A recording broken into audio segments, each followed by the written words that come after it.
네, 안녕하세요. 오늘은 수렴에 대한 얘기를 짧게 해보도록 하겠습니다. 이제 잠깐 수렴에 대한 얘기가 나와서 이 부분 한번 교육해드리면 좋을 것 같습니다. 여기가 지금 삼각 수렴이 나오거나, 제가 볼 때는 좀 삼각 수렴이 나오거나, 아니면은 지금 M파동이 하나가 떨어질 것 같아요. M파동이 하나가 떨어질 것 같은데, 이 엠파동이 떨어진다 하더라도 저는 여기서 좀 반등을 보고 있습니다. 크게 내려간다라고는 생각을 안 하고 있고 좀 반등으로 가시지 않을까 이렇게 보고 있는 관점인데, 수렴으로 지속이 되면은 이 구간이 지금 이 올라온 파동에 대한 사파동 구간일 가능성이 있어서 한 번 더 올려줄 거라고 보고 있습니다. 그래서 일단은 여기 구간 매매를 할 때 조금 조심해야 될 게 있는데, 삼각 수렴 얘기가 나와서 그냥 겸사겸사 하는 건데, 뭐 예를 들면 이렇게 수렴이 나온다라고 가정을 해볼게요. 그러려면 일단은 한 번 더 여기서 올려주는 그림은 나와야겠죠, 최소한. 그리고 이파가 조금 올라갈 수도 있는데, 이게 여러분들이 조금 조심해야 됩니다. 이게 수렴을 예측을 하고 이파 구간에서 만약에 롱을 좀 치면은 이게 좀 손절 나는 경우가 생각보다 많으실 거예요. 왜냐면 이 세력들이 이 대놓고 삼각수렴을 줄 때는 타점을 그렇게 편하게 주지 않습니다. 가령 제가 지금 가르쳐 드리고 싶은 부분이 뭐냐면, 이게 정확히 D파의 연장선상인지 E파가 종결이 난지 저희는 알 수 있는 방법이 없어요. 방법이 없습니다. 가령 지금 수렴을 이렇게 보고 2파 지점에서 롱을 치려고 한번 올라갔다가 한번 내려오고 다시 올라가길래 여기서 롱을 쳤다라고 가정을 할게요. 근데 이게 어떻게 될 수 있냐면, 여기서 A, B, C하고 한 번 더 내릴 수가 있어요. 이렇게 되면 이제 2파의 저점이 여기가 되는 거죠. 2파의 저점이 여기가 되는 겁니다. 그럼 여기서 친 롱은 손절이 나갈 거예요. 손절이 나갈 거고, 혹은 D파가 조금 더 크게 사이징이 나올 수가 있습니다. 이렇게 줬다가 한 번 더 내렸다가 올라가는 경우. 그래가지고 여기서 롱 친 게 아마 또 손절을 만들고 올라갈 수가 있어요. 그렇기 때문에 2파 매매가 생각보다 어렵습니다, 여러분들. 생각보다 어렵고, 그리고 또 이런 경우도 있을 수 있습니다. 뭐 예를 들면은 제가 엘리어트 파동에서 B파는 삼각 수렴으로 나올 수 있다라고 한 적이 있죠. 그래서 지금 여기 수렴을 보이는데 또 이게 B에 대한 수렴일 수가 있어요. 그럼 어떻게 나오냐? A, B, C, D, E 이렇게 나와요. 그러니까 이게 여기서 치는 E가 롱이 완전히 반대 방향으로 역방향으로 나갈 수도 있다라는 소리가 되겠죠. 그래서 뭔가 이 삼각수렴 안에서 사실 매매하는 게 그렇게 좋지가 않습니다. 약간 코인 플립이라고 보시면 돼요, 이것도. 그러면은 야, 돌파할 때 매매하면 되는 거 아니야? 또 이렇게 볼 수가 있어요. 그래가지고 가령 이렇게 삼각수렴의 라인을 잡아놓고 이 지점에서 뭔가 예쁘게 트렌드 라인을 잡혔다라고 가정할게요. 물론 수렴에선 페어링이 존재하기 때문에 2파의 지점이 확실하게 이렇게 하던 트렌드 라인을 찍어주는 경우 잘 없습니다. 이렇게 했다가 분출이 나올 때, 야, 이 상단 트렌드 라인 저항 돌파했으니까 여기서 매매하면 롱치면 되는 거 아니야? 이렇게 생각할 수도 있는데, 이것도 안 돼요. 왜냐면 이것도 내가 임의적으로 끊어준 수렴이기 때문이에요. 가령 수렴이 조금 더 연장이 된다면 AB에 C, D에 E로 움직일 수가 있습니다. 그러면은 지금 이 하단 트렌드, 아니 상단 트렌드 라인을 내가 인위적으로 요거랑 요거의 저점만 연결을 해서 만든 거지, 충분히 수렴은 이렇게 길게 나올 수가 있다. 그럼 또 돌파했을 때 롱 잘못 치면 또 꺾여 들어가는 2파의 손절이 나오겠죠. 그래서 이게 여러분들이 수렴 2파 매매나 이 돌파 매매를 할 때가 좀 많은데, 잘 한번 생각해 보세요. 이거 생각보다 손절 많이 나갔을 거예요. 그러니까 세력들이 이렇게 단순하게 여기를 넘었다라고 이렇게 올려주지 않습니다. 보통 삼각 수렴의 매매 팁이에요. 팁인데 하지 말아야 할 팁이에요. 보통 수렴을 예상을 하고 이 0점과 B파의 고점을 처음에 이렇게 이어서 하단 트렌드 라인을 만들 수가 있죠. 근데 보통 이 트렌드 라인은 트랩입니다. 그러니까 이거를 보면은 초보자들은 보통 이렇게 수렴을 보고 돌파할 때 여기서 롱 쳐버리는데, 보통 삼각 수렴의 트렌드 라인은 이 0점과 B점을 이은 트렌드 라인으로 형성이 되지 않고, 보통은 이 B점과 D점을 이은 트렌드 라인에서 진짜 수렴이 나와요. 그러니까 이 0점과 B점의 돌파를 보는 게 아니라 이 B점과 D점의 돌파를 보고 액션을 해야 됩니다. 약간 무슨 말인지 이해하셨죠? 그래서 절대로 이 0점과 B점의 돌파는 믿으면 안 된다. 왜냐면 수렴은 이렇게 나올 수도 있고 이렇게 연장으로 나올 수도 있기 때문입니다. 이건 알 수 있는 방법이 없어요, 저희가. 그래서 간혹 가다가 돌파 보고 롱 쳤다가 손절 나가시는 분들이 제법 많을 건데, 이게 그러니까 쉽게 말하면 너무 쉽잖아요. 그러니까 여기가 만약에 수렴으로 진행이 됐는데 이거 돌파 보면은 야 여기 사파였구나 하고 여기서 롱 쳐가지고 이거 먹여주는 세력이 잘 없습니다. 보통 이렇게 쉽지가 않아요, 매매가. 여기 초보자들이 다 여기서 롱을 칠 거란 말이야. 근데 절대로 프로그램 매매가 이렇게 진행이 되지 않습니다. 보통 이렇게 연장이 되죠, 수렴이. 그러니까 이런 경우가 많기 때문에 이 돌파 매매가 생각보다 그렇게 좋지가 않습니다. 돌파 매매를 하려면 제가 팁을 하나 드릴게요. 여기서부터 여기까지 피보나치를 연결을 시키고 이 786 구간이 조금 넘어가야 비로소 이 수렴에 대한 돌파를 볼 수가 있습니다. 그래서 트렌드 라인 돌파해서 롱을 치는 게 아니라 거의 786이 넘어갈 때 롱을 치는 건데, 이것도 손익비를 보셔야 돼요. 왜냐면은 지금 이게 만약에 5분봉 레벨에서 수렴인지 4시간봉 레벨에서 수렴인지를 보셔야 됩니다. 가령 4시간봉 레벨에서 수렴이 돌파가 나오면 이 786 돌파 매매가 제법 크게 슈팅이 나가는데, 5분봉 같은 소파동 수렴에서는 돌파 매매를 해도 손익비가 그렇게 좋지가 않아요. 차라리 올라오면 숏을 치는 게 맞다. 무슨 말인지 알겠죠? 그래가지고 지금 같은 경우에 만약에 액션을 해야 되면은 수렴을 보고 코인 플립을 할 거면 지금 여기를 컷라인을 잡고 여기서 롱을 트라이를 해야 됩니다. 왜냐면은 수렴이 이렇게 진행은 잘 안 되거든요. 이미 지금 786 오버 886 액션 레인지까지 내려왔기 때문에 지금 이 구간에서 롱에 대한 액션을 보려면 여기를 마지노선으로 잡고 코인 플립을 해야 되는 상황입니다. 그래서 여기가 최대 지점일 뿐이지 뭔가 다음 지점에서 추가 롱을 트라이를 한다는 건 별로 좋은 선택이 아닐 수가 있습니다. 그리고 또 하나 또 말씀드리고 싶은 게, 이게 플랫으로 진행이 되면은 또 이런 액션이 나올 수가 있어요. 그러니까 조금 더 어렵게 보여드릴게요. 최대한 어렵게 WXY 형태로 움직이면 여기서도 ABC로 움직이거든요. 그러면은 자 보세요. 여기서 AB, C, AB, C 이렇게 보면은 여러분들이 볼 때 어떻게 보이시냐면, 그리고 이 C파가 나간다라고 가정을 할게요.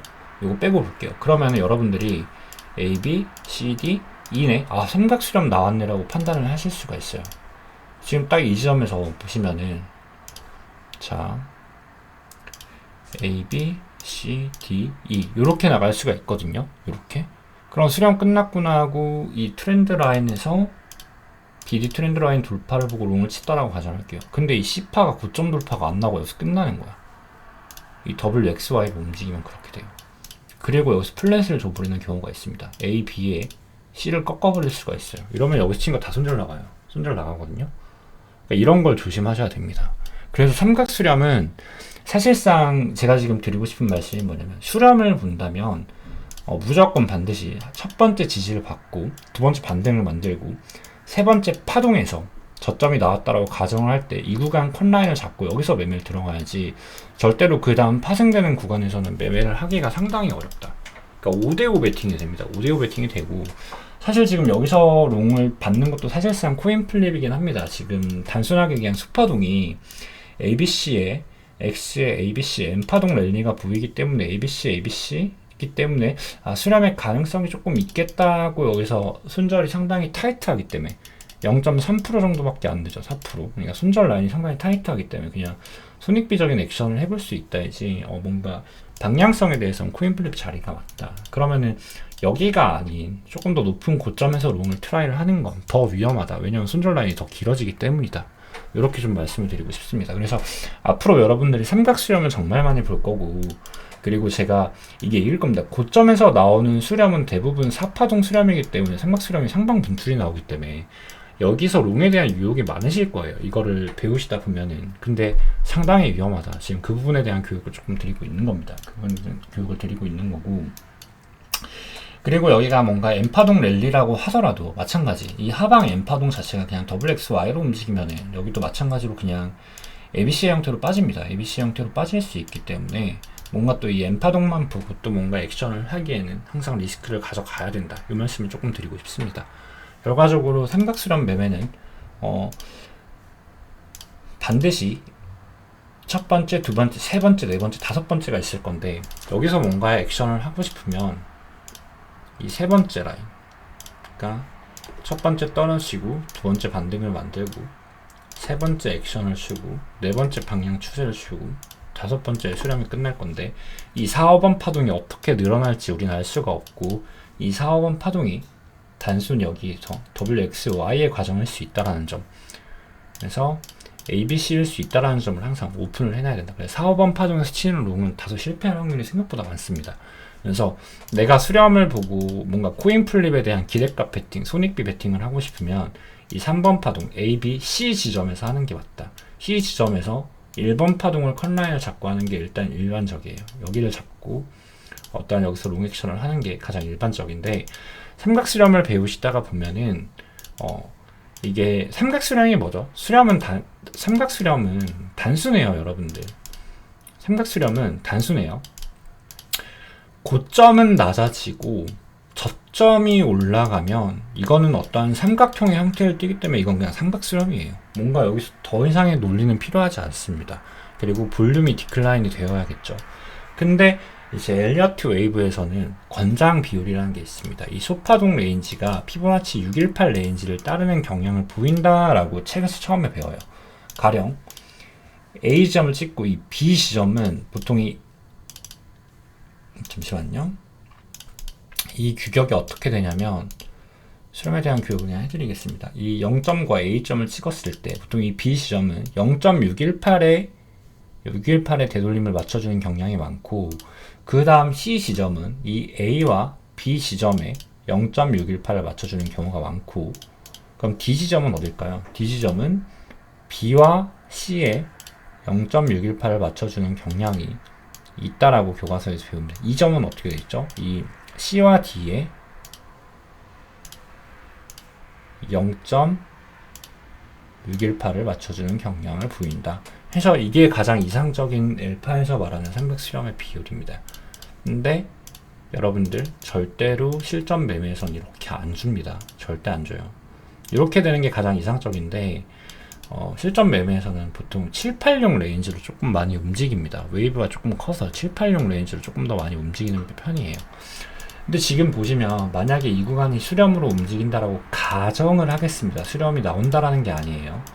그럼 엘리어트 웨이브에서 가장 이상적인 되돌림 구간은 0.618 구간이 됩니다. 0.618. 근데 보시는 것처럼 지금 0.786을 찍었죠. 그래서 실제로 수렴 웨이브에서는 786 레인지를 찍는 경우가 많아요. 근데 만약에 이 786에서 반등이 나오는 게 확인이 되면은 원래는 이 여기에 대한 롱트라이 손절은 여기를 잡아야겠죠. 이 A의 지점을 잡아야 될 건데, 786이나 886 레인지에서 반등을 성공을 시키면 컷라인은 이 886, 786 레인지로 잡고 매매가 가능합니다. 왜냐면 보통 이렇게 886을 깨면서 수렴이 나오는 경우는 거의 없다라고 보시면 돼요. 물론 불가능한 건 아닌데, 수렴으로 보기에는 되돌림이 너무 깊다예요. 깊다라는 차관이 되기 때문입니다. 보통 이렇게까지 내려가고 반등을 만들면 디센딩 트라이앵글이 나옵니다. 디센딩 트라이앵글은 하방 우위죠. 디센딩이 나오기 때문에 별로 좋지가 않다. 혹은 여기서 나오는 반등은 그냥 잠깐 되돌림에 대한 반등인 확률이 높다. 그렇기 때문에 지금 여기서 보는 롱은 뭔가 여기 구간 컷라인을 잡을 수가 있다입니다. 그렇기 때문에 수렴이 진행이 되면은 여기가 마지막 액션이 될 수가 있어요. 롱을 트라이 하는 데 있어서는. 근데 지금 나올 수 있는 방향은 조금 많죠. 그래서 일단 수렴 매매에 대해서 제가 약간 정리를 드렸고, 그리고 또 하나 정리를 드리면 다들 아시겠지만 삼각수렴의 타겟가가 어떻게 되냐. 삼각수렴의 타겟가는 보통 이 입구 크기만큼이에요. 모든 패턴은 동일합니다. 이 입구 크기만큼 가령 수렴이 이렇게 진행이 되었다라고 가정을 할게요. 제가 A, B, C, D, E로 진행이 되었다라고 가정을 하면은 보통 이 트렌드 라인 분출로부터 이 입구 크기만큼 움직입니다. 근데 이거는 제 노하우인데, 여러분들 이 입구 크기에 보통 0.786 레인지에서 꺾이는 경우가 많아요. 요거는 조금 체크를 해 두시면 좋습니다. A, B, C, D, E가 진행이 되면 분출이 나오고 타겟팅이 보통 여기까지 나갑니다. 무슨 말인지 아시겠죠? 네, 이 정도로 일단은 오늘 수렴에 대한 얘기를 끝냈고, 이 얘기를 왜 하냐면 여러분들이 나중에 파동을 보실 줄 알고 매매가 익으면 수렴에 대한 매매 유혹이 너무 커지기 때문이에요. 다들 1, 2, 3, 4파동은 수렴이지 하면서 여기서 롱을 트라이 했다가 약손절이 나거나 이 C파로 떨어지거나 수렴이 연장이 되면 손절을 내거나 혹은 분출을 만들었는데 이 분출이 거짓 분출이라고 합니다. 솔직히 그러니까 거짓 분출이라고 표현을 해요. 이게 그러니까 쉽게 말해서 거짓 분출도 아니죠. 그냥 이런 식의 매매가 진행이 됐던 건데 이거를 어떠한 삼각 수렴으로 보려고 하니까 거짓 분출이라는 용어가 나온 겁니다. 정확히는 거짓 분출도 아닌 게 그냥 이거는 비파의 반등을 준 거일 뿐입니다, 여러분들. 조금 더 보여드리면 요거 조심하셔야 돼요. 그냥 이거는 뭐 거짓 분출이 나발이니 그런 게 아니라 그냥 비파에 대한 반등을 WXY로 준 겁니다. 근데 이거를 조금 잘못 보게 되면 삼각수렴처럼 A, B, C, D E로 보일 수가 있다요, 여러분들. 그래서 이게 글렌릴리에서 무제한 삼각수렴이니 뭐 여러 가지 용어들이 나오는데 그냥 그런 거 필요 없다. 그냥 플랫 형태 혹은 불규칙 플랫 형태로 움직였을 뿐입니다, 여러분들. 그리고 거짓 분출이 나오고 이렇게 하방으로 떨어지는 경우가 보입니다. 무슨 말인지 아시겠죠? 이런 거 조금 조심해야 된다. 이렇게 일단 오늘 삼각수렴에 대한 가이던스 한번 좀 남겨드리도록 하겠습니다. 막간을 이용을 해서.